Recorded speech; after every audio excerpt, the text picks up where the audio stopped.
Good afternoon. What's good? Hope you're all having a great day. I have a very important video for you, and it's in this video I'm going to be talking about tonality, right? So, tonality is simply about how you pronounce certain words, right? So, I'm going to be giving 5 tips that are going to help you actually improve how you say words. You may have met scenarios whereby you know what to say, right? Perfect scenario. You know what to say, but unfortunately, the way you're delivering what you're saying doesn't get to the person right. And you'd be like, I knew what to say, but the person still didn't understand me in the end. What was the problem? Or what was the issue? Things like that, right? So we're going to be talking about how you can actually deliver things like this. And this is very, very important in every sales call. So let's get into it. So now we're going to talk about pronunciation of words. So pronunciation of words is how you actually state certain words. It's simple as that, right? It's about clarity. So I'm going to give you an example so that you can understand me better, right? So I'm not going to go too far. This is a document that I prepared. This statement over here: the power of crisis, how leaders create habits through accident and design.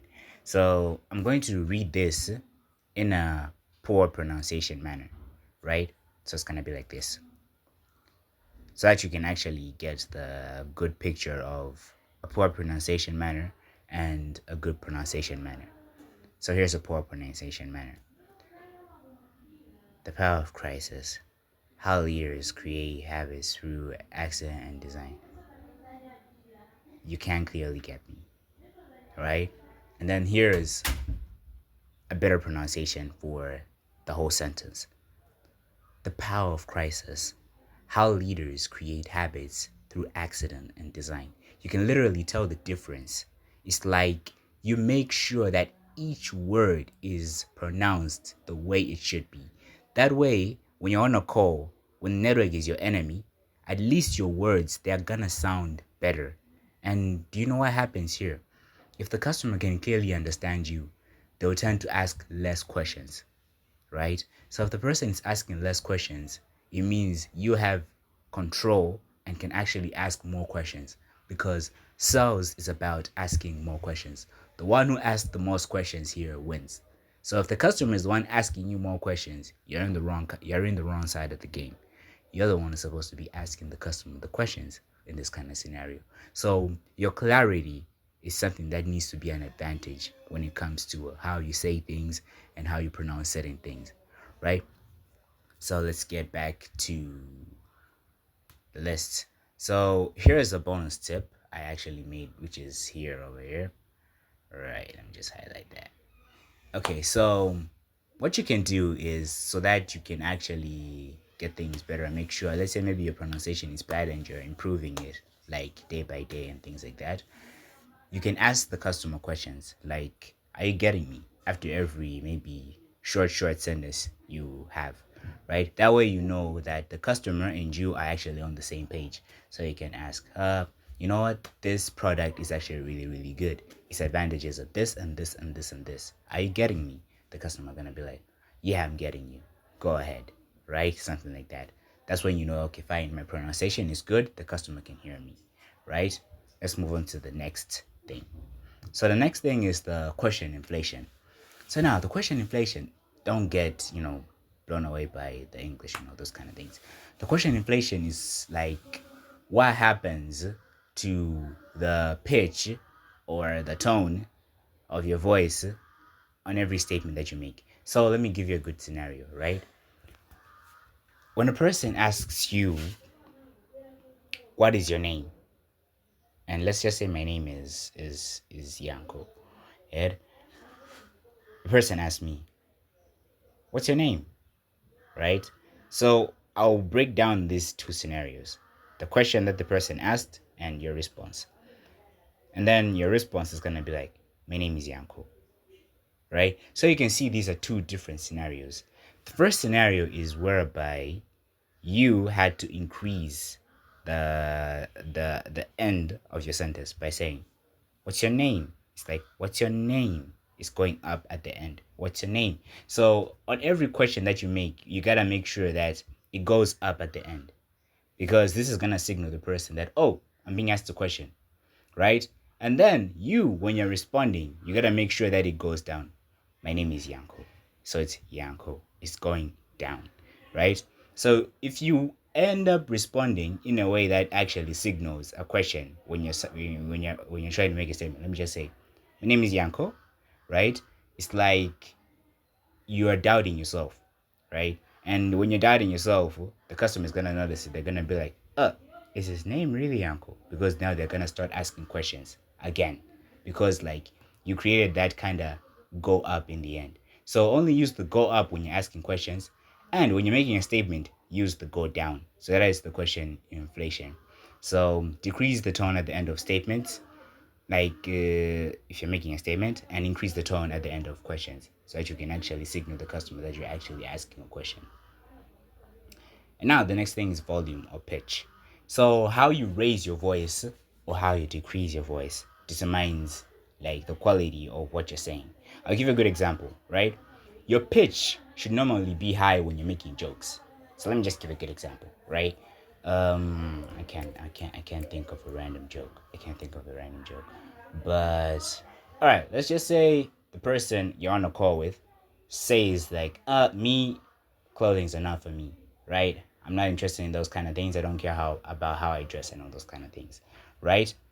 A question you can ask them, which is a joke, and you want to make it sound like a joke, right? You're gonna increase the volume. What? Wait, so you're telling me you're not interested in clothes? Do you walk around naked? Right? You have increased the volume because it's a joke, right? And let's say you're now making a statement. Listen, you're now making a statement to the customer. Listen, this product is really, really good. Its advantages are this and this and this. You're not raising your voice when you're making something important. When you're making something important or you're stating something important, you need to decrease your voice. So it's like you're going to lower down your voice and increase the bass, right? So that you can actually sound as if whatever you're saying is actually really, really smart. So that's why you tend to find out that most girls are going to perceive guys with deeper voices as more confident and smarter, because it's like whatever they say sounds like they're saying the shit, right? That's about that. That's about volume. So you got to make sure that if you're joking, your pitch is high, right? Your volume is high. And if you're back to serious basis, you lower your voice. You make it more bass. So that's how it is, right? Because in sales, you gotta mix between energy, humor, and all those kind of things. You gotta make sure they set perfect balance. You don't want to be too serious, and you don't want to be too joke, like too playful and all those kind of things. You want to make that kind of balance between playfulness. You throw in a joke at some times, and then you bring it back to some serious notes. That way, you can balance with the person properly, right? And then the next thing we can move on to is speed. So speed is how fast you're talking, right? Let me see. All right. Okay, how fast you're talking, right? So you gotta make sure that whenever you're talking to a customer or on the phone and all those kind of things, your speed of statements and all those kind of things is balanced. You don't want to be too slow, because they're gonna perceive you as lazy or something like that, and you don't want to be too fast because they're gonna perceive you as, you know, I don't know, untrustworthy, or maybe suspicious because you're talking too fast. You're like, you know what? You should do. It's like you're rushing them through it, which is not something that the person will want. You gotta make sure it's balanced. So speed can only be noticed by somebody else. Of course, as a person yourself, you can try to check yourself. You record yourself, and then you check. Okay, so this is how fast I talk. Or you can just ask somebody to, when you're training in the sales conversation, and they're like, you ask someone like, hey, or you ask your trainer like, hey, how am I speaking right now when I say this statement? Am I speaking at the right pace? Something like that. And then the person will correct you. The pace I think is balanced. I think you're in the good range. Something like that.